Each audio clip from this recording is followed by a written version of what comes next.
آپ نے کہا کہ علی علیہ السلام نے اعتراض نہیں کیا، اٹھ کر کھڑے ہو گئے، تو یہ قرینہ ہے. اٹھ کر کیوں قلم کاغذ انہوں نے اٹھ کر قلم کاغذ نہیں لایا؟ آپ نے پہلے بھی یہ کہا تھا کہ قلم کاغذ لانا تو سب کی ذمہ داری ہے، اہل بیت علیہ السلام کا گھر ہے، ان ذمہ داری تو ان کی بنتی ہے کہ وہ قلم کاغذ لے کے آئیں. تو یہ آپ کی، میرے بھائی، آپ کی نہایتی عرض کروں کہ جہالت ہے یا نادانی ہے یا تجاہل ہے کہ آپ سمجھتے ہیں کہ پہلی بات تو یہ کہ آپ کا عقیدے میں عائشہ کا گھر تھا، ٹھیک ہے نا، اور آپ کا یہ ادعا کہ شاید وہاں پہ قلم کاغذ نہیں تھا. مشکل یہ ہے کہ آپ کہہ رہے ہیں کہ عمر نے کیوں نہیں لایا. بھائی دوسرے لے آتے، عمر نے نہیں لایا. آپ کے علماء یہی بھی اکثر کہتے ہیں، بھائی میں نے نہیں کہا کہ عمر نے کیوں نہیں لایا، کیونکہ قلم کاغذ وہاں پہ موجود تھا. یہ بخاری ہے، بخاری میں ملاحظہ کریں، کچھ لوگ کہتے تھے، دیکھیں،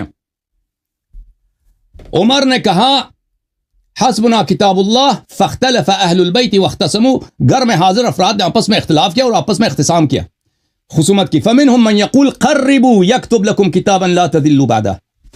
قربوا، قریب لے کے آؤ، یعنی موجود ہے، قریب لے کے آؤ کہ کتابت لکھنا شروع ہو جائے. تو آپ کا یہ کہنا کہ قلم کاغذ وہاں پہ موجود نہیں ہے، لائے نہیں گئے، تو اہل بیت علیہم السلام کو چاہیے لانا تھا نا، یا علی علیہ السلام خود کیوں اٹھ کے نہیں لے کے آئے؟ تو یہ آپ کی نہایت جہالت ہے. قلم کاغذ وہاں پہ موجود تھا، یہ ترجمہ کریں. ان میں سے کچھ کہتے تھے کہ کاغذ اور دوات آپ کو قریب کر دیا جائے تاکہ ایسی دستاویز لکھ دیں جس کے بعد گمراہی کا اندیشہ نہ رہے. کچھ حضرات اس کے خلاف تھے، تو عمر کس میں تھا؟ مخالفین میں تھا نا. اچھا، اس کا آپ نے جواب ہی نہیں دیا کہ نبی صلی اللہ علیہ وسلم یہ کیسا اہم قرینہ ہے. نبی جھوٹ کہہ رہے تھے، آپ نے نبی صلی اللہ علیہ وسلم پہ کئی اعتراض کیا کہ بھائی یہ کیسے اہم ہو سکتا ہے، کہ یہ انہوں نے بھائی اگر یہ اتنا اہم تھا تو کیوں نہیں لکھایا؟ بھائی لکھنے نہیں دیتے تو لکھتا تھا نا، جب لکھنے ہی نہیں دیا مخالفت کی آپ کے صحابہ نے، ٹھیک ہے نا. آپ نے اس پہ نبی صلی اللہ علیہ وسلم کے فعل پہ اعتراض کیا، اعتراض آپ نے نبی پر کیا ہے، میں نے نہیں کیا، ہمارا کام ہے تسلیم ہونا. اچھا، پہلے میں اس بات کا جواب دے دوں کہ علی علیہ السلام نے اعتراض نہیں کیا، یہ قرینہ ہے کہ یہ امر وجوب کے لیے نہیں تھا. دیکھیں یہاں پہ آپ کے بخاری میں نے ابھی دکھا دیا کہ کچھ لوگوں نے مخالفت کی ہے، کہتے تھے قربوا یکتب لکم کتابا. کچھ لوگ صحابہ جو مطیع امر نبی صلی اللہ علیہ وسلم تھے، وہ عمر کے مخالف تھے، کہتے تھے قلم کاغذ لے کے آنا چاہیے اور وہاں پہ لکھنا چاہیے. اچھا، اور کچھ کہتے تھے نہیں لانا چاہیے، ٹھیک ہے نا. تو کچھ صحابہ نے اختلاف کیا. تو اس طرح نہیں ہے کہ صحابہ نے سب نے نبی صلی اللہ علیہ وسلم کی سب نے مخالفت کی، پہلی بات یہ ہے. اور پھر امیر المؤمنین علیہ الصلوۃ والسلام وہاں پر اعتراض کیے تھے یا نہیں کیے تھے؟ آپ نے تو ثابت ہی نہیں کیا کہ وہاں پہ موجود تھے، آپ نے تو دکھایا نہیں کہ وہاں پہ وہ موجود تھے. اگر ہے تو حدیث میں دوبارہ امام حسن امام حسین علیہ السلام کا بھی دکھا دیے نا کہ وہاں پہ موجود تھے.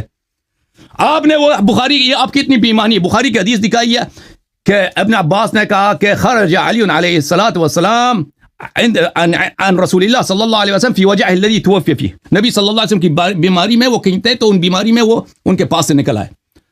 اور بھائی نبی صلی اللہ علیہ وسلم کی بیماری کی حالت میں صرف ایک ہی پروگرام تھا، وہی رضیت الخمیس ہے، وہ کئی دن وہ بیمار تھے، کئی دن بیمار تھے.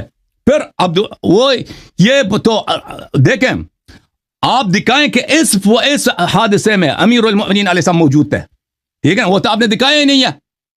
اور پھر امیر المؤمنین علیہ الصلوۃ والسلام، امیر رسول اللہ صلی اللہ علیہ وسلم کا جب حکم ہے کہ قلم کاغذ لایا جائے اور وصیت لکھا جائے اور لوگ مخالفت کریں، نبی صلی اللہ علیہ وسلم کے بارگاہ میں جھگڑے میں شامل ہونا یہ ان کی شان نہیں ہے.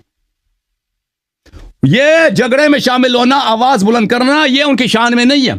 بل عباد مکرمون لا يسبقونه بقول وهم بامره يعملون. امیر المؤمنین علیہ الصلوۃ والسلام عباد مکرمین میں سے ہیں، رسول صلی اللہ علیہ وسلم کے سامنے وہ کسی سے جھگڑا نہیں کرتے. تو یہ آپ کے جو قرائن آپ نے بتائے، قرائن صارفہ ہے کہ یہ امر نبی صلی اللہ علیہ وسلم ضروری نہیں تھا، یہ بالکل سب کے سب باطل ہے.